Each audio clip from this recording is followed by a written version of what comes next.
23/12/25 செவ்வாய். இன்று தேசிய விவசாயிகள் தினம்.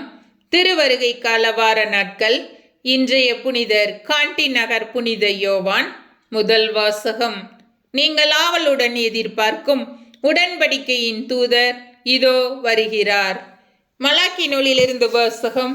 அதிகாரம் 3 இறைவசனங்கள் 1 முதல் 4, அதிகாரம் 4 இறைவசனங்கள் 5 முதல் 6.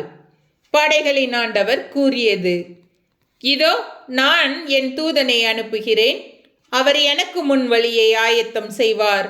அப்பொழுது நீங்கள் தேடுகின்ற தலைவர் திடீரென தம் கோவிலுக்கு வருவார்.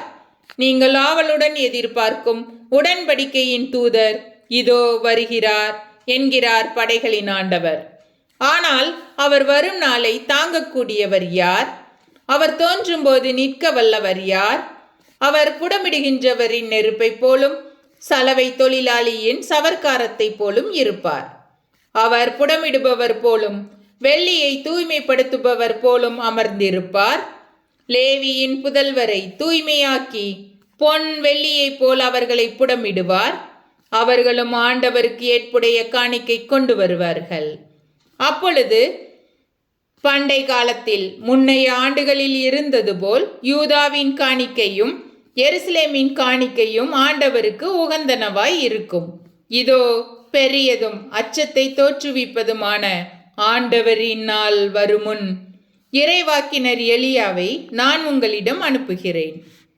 நான் வந்து உலகை சபித்து தண்டிக்காதபடி அவர் பெற்றோரின் உள்ளங்களை பிள்ளைகளிடமிருந்தும் பிள்ளைகளின் உள்ளங்களை பெற்றோரிடமிருந்தும் திருப்புமாறு செய்வார். ஆண்டவரின் அருள்வாக்கு. இறைவா, உமக்கு நன்றி.